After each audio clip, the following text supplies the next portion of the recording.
اور ان کی چال میں وقار ہوتا ہے۔ وہ بڑے سکون کے ساتھ پروقار چال کے ساتھ چلتے ہیں۔ اسی طرح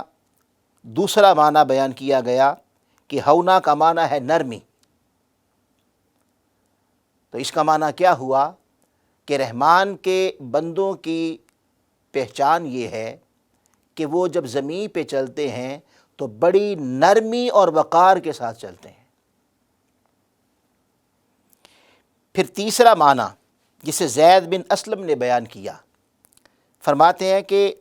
ہونا کا معنی یہ ہے کہ زمین میں فساد نہ کرنا۔ اگر ہم اس معنی کو لیں کہ زمین پہ فساد نہیں کرتے، ہونا کا یہ معنی ہے کہ زمین پہ فساد نہ کیا جائے، تو اس کا مطلب یہ ہوا کہ پھر یہ صرف چال تک محدود نہیں رہے گا، بلکہ پھر یہ معنی ان کی پوری زندگی کا احاطہ کیے ہوئے ہے، ان کی حرکات و سکنات کا، ان کی گفتار کا، ان کی کردار کا۔ اگر یہ معنی لیا جائے تو پھر یہ بنے گا کہ الذین یمشون علی الارض ہونا، یعنی وہ زمین پر چلتے ہیں تو ان کی نہ گفتار سے زمین پر فساد پھیلتا ہے، نہ کردار سے زمین پر فساد پھیلتا ہے، ان کا وجود باعث فساد نہیں ہوتا بلکہ باعث رحمت ہوتا ہے۔ تو رحمان کے بندوں کی پہچان یہ ہے لوگوں کہ اگر آپ پہچاننا چاہتے ہو کہ رحمان کا بندہ کیا ہے، تو رحمان کے بندے کی قرآن پہچان بتا رہا ہے کہ پہچان یہ ہے کہ دیکھو اس کے کردار، اس کی گفتار اور اس کی پوری لائف سے اگر تو زمین پہ فساد پھیلے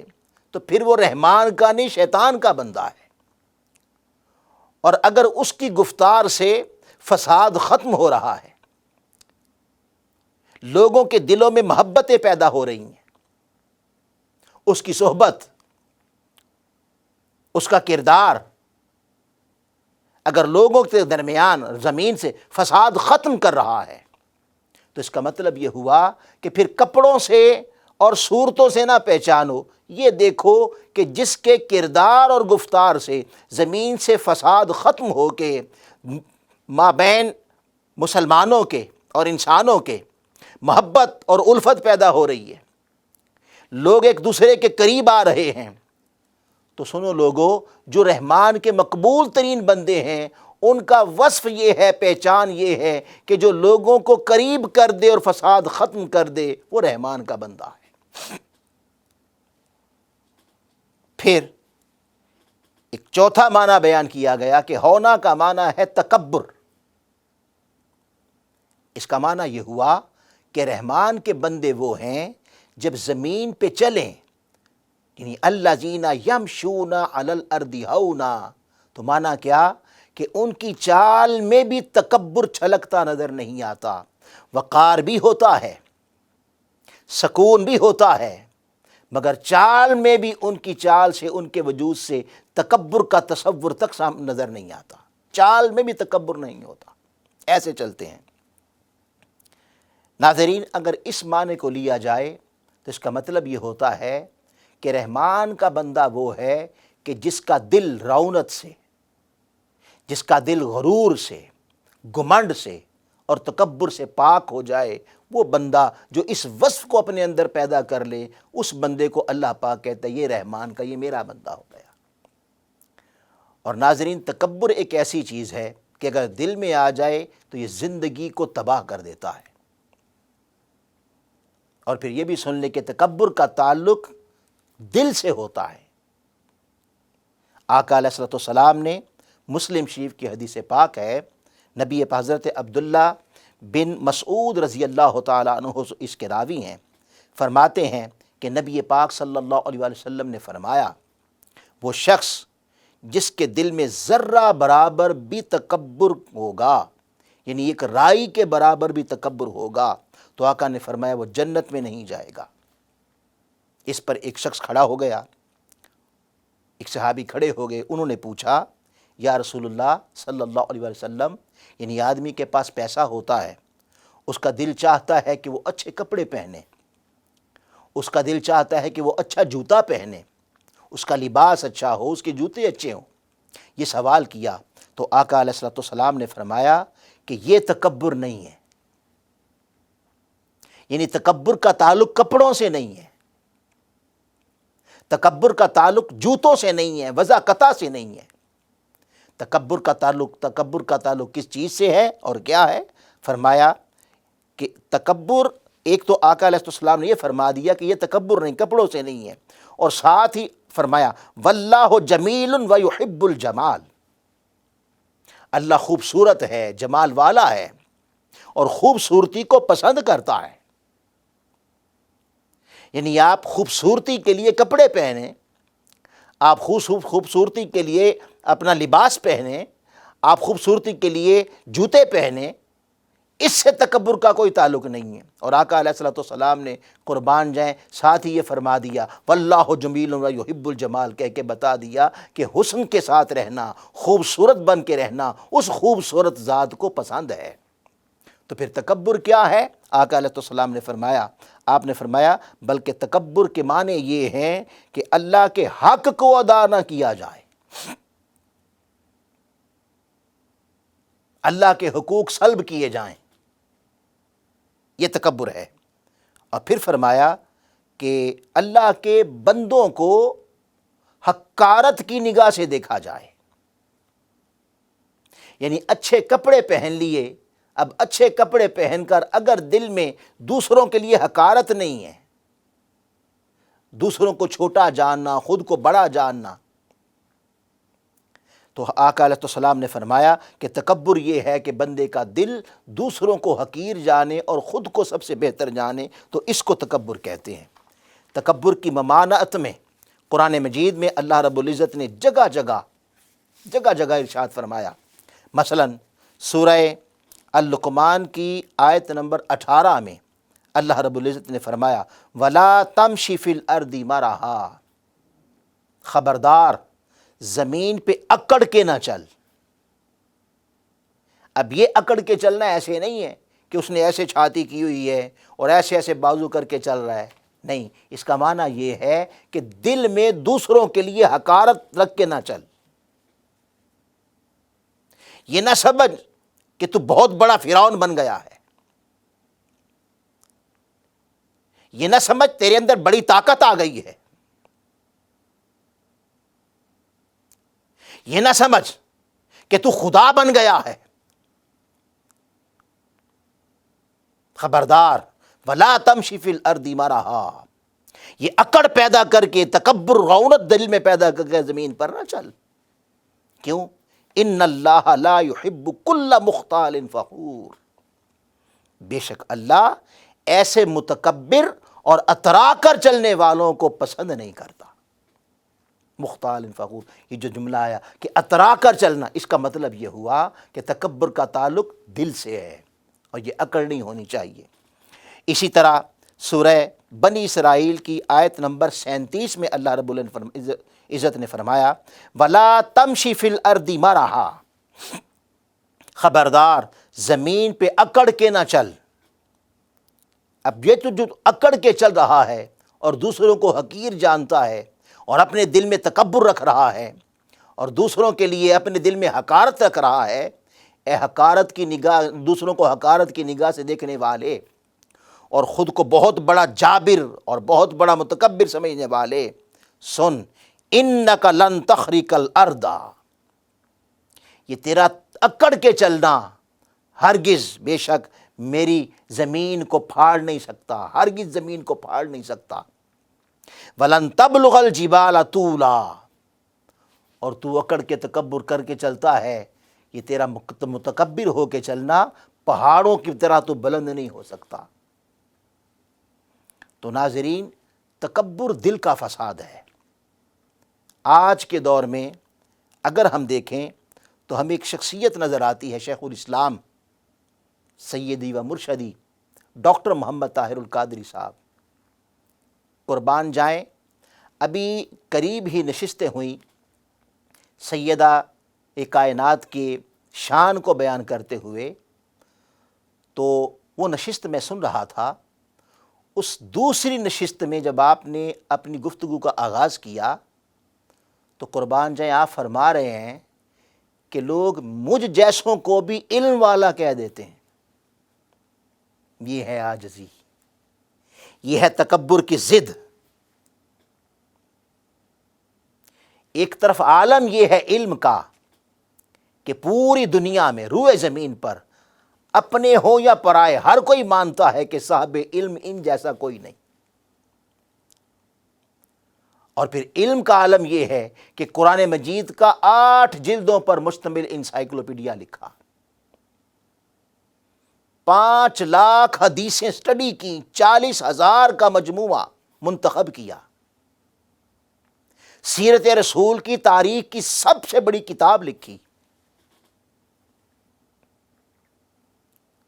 اور ان کی زندگی میں 500 سے زائد کتب چھپ کر اس وقت دنیا اس سے رہنمائی حاصل کر رہی ہے۔ قرآن کا ترجمہ، قرآن کی تفسیر، اہل عرب کے لیے عربی میں کتب لکھی، اور آپ کی کتابوں کی پوری دنیا میں ہر زبان میں ترجمہ ہو رہا ہے۔ یعنی علم کا ایک سمندر ہے، اور انشاءاللہ آنے والے وقت میں ابھی اس پہ کام ہو رہا ہے کہ حدیث کا انسائیکلوپیڈیا لکھ رہے ہیں، مگر اتنا بڑا عالم ہونے کے باوجود بھی قربان جائیں کہتے ہیں مجھ جیسے کو بھی علم والا کہہ دیتے ہیں۔ عاجزی کا عالم یہ ہے۔ اللہ پاک کہتا ہے لوگو اگر عباد الرحمن کو پہچاننا ہو تو دیکھو عجز کا زیور کس نے پہنا، عاجزی کا لباس کس نے پہنا، کس کی گفتار میں اور کس کے کردار میں تکبر نہیں ہے بلکہ عاجزی ہے۔ تو جنہیں عاجز پاؤ وہی رحمان کے بندے ہیں۔ سبحان اللہ۔ تو حضور شیخ الاسلام ڈاکٹر محمد طاہر القادری اس وصف پر پورا اترتے نظر آتے ہیں کہ ایک طرف علم کا ایک پورا جہان ہے اور 1000 سے زائد کتابیں ان کے قلم سے دین مصطفی کے احیاء کے لیے نکل چکی، اور قلم چل رہا ہے، مگر کہتے ہیں کہ مجھ جیسوں کو بھی لوگ علم والا کہہ دیتے ہیں۔ اللہ پاک کہتا ہے لوگو جس نے دل کو اس طرح عاجزی کا زیور پہنا دیا تو سنو اس کے کپڑوں پر، اس کے چہروں پہ نہ جاؤ، یہ دیکھو عاجز کون ہے۔ اگر تکبر ہے تو رحمان کا نہیں شیطان کا بندہ ہے۔ اللہ رحمان کے بندے کا وصف یہ ہے کہ وہ عاجز ہوتا ہے۔ اسی طرح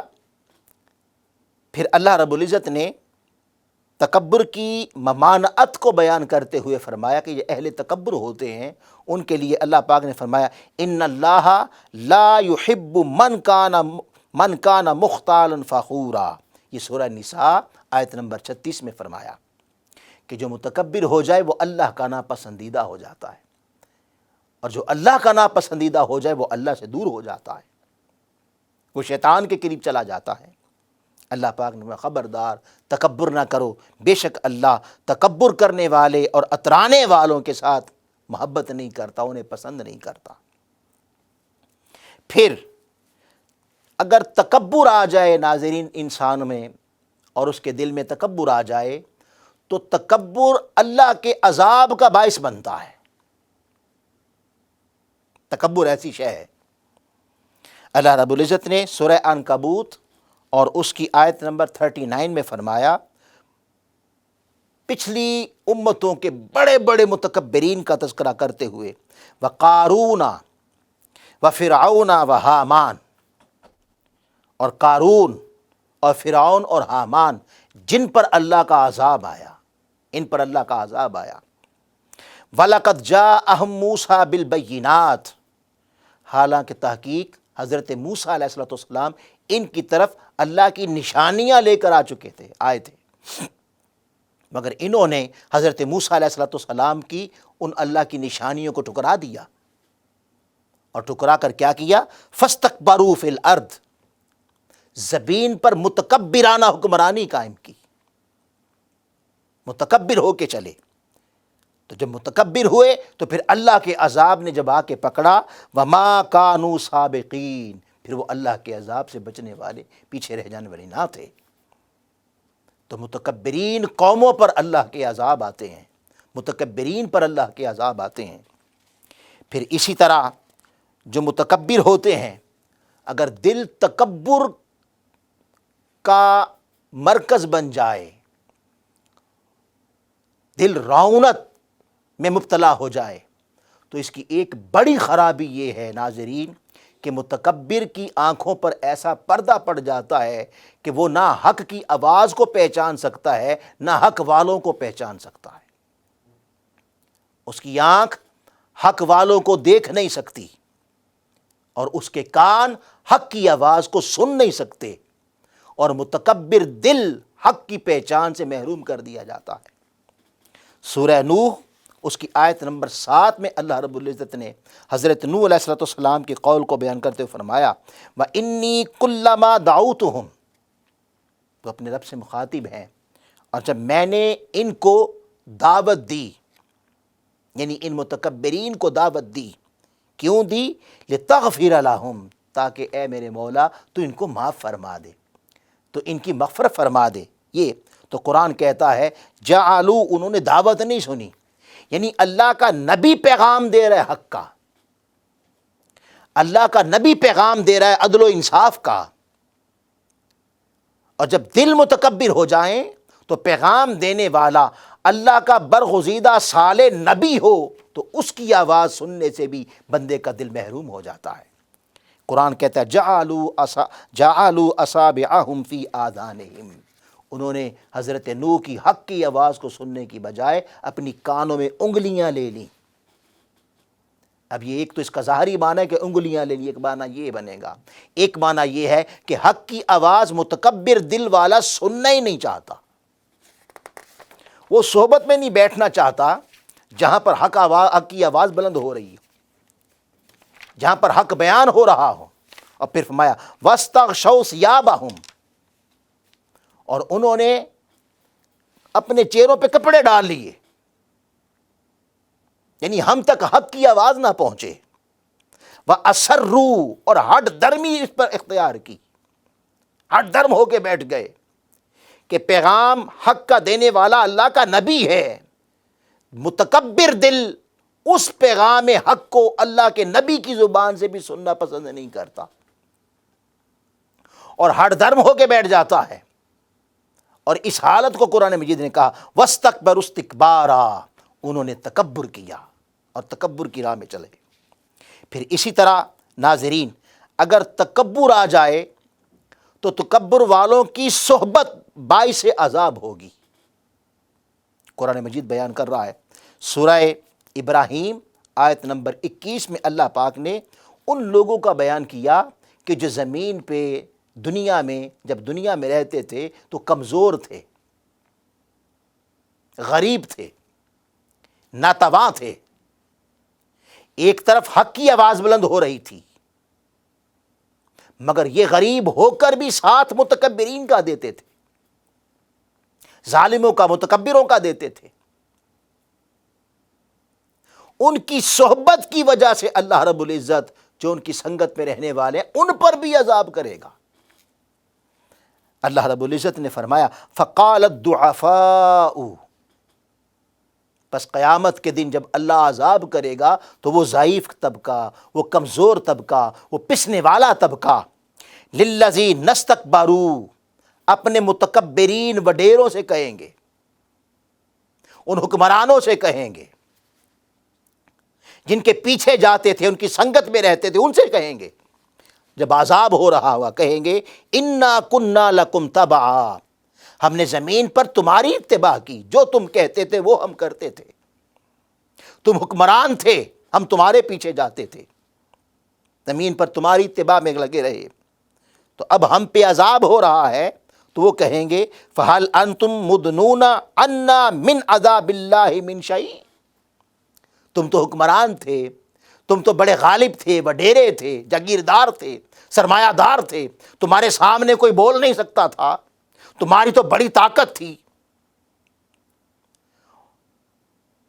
اور تمہاری طاقت ایسی تھی کہ تمہارے سامنے کوئی بول نہیں سکتا تھا، غالب تھے، تو تمہاری قوت کو دیکھ کر، تمہارے غلبے کو دیکھ کر، تمہارے پیسے، طاقت، حکمرانی کو دیکھ کر، تمہارے جاہ و منصب کو دیکھ کر ہم تمہاری اتباع میں لگے رہے، تمہارے پیچھے چلتے رہے۔ لہٰذا اب ہم نے چونکہ تمہاری اتباع کی ہے، تمہاری اتباع کی وجہ سے، تمہاری سنگت کی وجہ سے آج قیامت کے دن ہم پر عذاب ہو رہا ہے۔ فَهَلْ أَنْتُمْ مُدْرُونَ أَنَّ مِنْ عَذَابِ اللَّهِ مِنْ شَيْءٍ، تو کیا تم اللہ کی اس عذاب سے کوئی تھوڑی سی عذاب ہم سے کم نہیں کروا سکتے؟ کوئی تھوڑا عذاب، کوئی عذاب کی کوئی شے ہٹا دو۔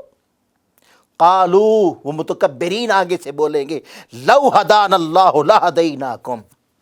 وہ کہیں گے اگر ہمارے پاس ہدایت ہوتی تو ہم تمہیں بھی ہدایت دیتے۔ ہمارے پاس تو تکبر تھا، رعونت تھی، غرور تھا، گھمنڈ تھا۔ تو اس کا مطلب یہ ہوا کہ جہاں تکبر آ جائے اس دل کو اللہ ہدایت سے محروم کر دیتا ہے۔ یعنی ان کا یہ جملہ بولنا، لو ہدانا اللہ لہدیناکم، کہ تم تو ہمارا پیسہ دیکھ کر، ہمارا جاہ و منصب دیکھ کر، ہمارا غلبہ دیکھ کر، ہمارا تخت دیکھ کر، ہماری حکمرانی دیکھ کر اس لیے ساتھ دیتے تھے۔ یہ جو تمہاری سنگت ہمارے ساتھ رہتی تھی، یہ دل میں تم تو اس لیے ساتھ دیتے تھے، مگر چونکہ تکبر تھا۔ ناظرین، آج کی گفتگو میں ہم نے قرآن مجید کی سورہ الفرقان کی آیت نمبر 63 کی روشنی میں یہ بات سمجھی ہے کہ اللہ رب العزت فرماتا ہے کہ اللہ کے بندے وہ ہیں الذین یمشون علی الارض ہونا، جو زمین پر چلتے ہیں تو ان کے دل میں تکبر نہیں ہوتا۔ جس نے اپنے دل کو تکبر سے پاک کر لیا اور اس کے دل میں عاجزی آ گئی اور اس کا وجود فساد سے پاک ہو گیا، اس کی گفتار سے فساد نہ پھیلے، ان کے کردار سے فساد نہ پھیلے، تو اس کا مطلب یہ ہوا کہ چہروں کے ساتھ چہروں کو نہ دیکھنا، یہ وصف جس کے اندر ہے بس جان جاؤ وہی اللہ کا بندہ ہے۔ اللہ رب العزت ہمیں عباد الرحمن کے اوصاف میں اپنے دل میں پیدا کرنے کی توفیق عطا فرمائے۔ وما علینا الا البلاغ المبین۔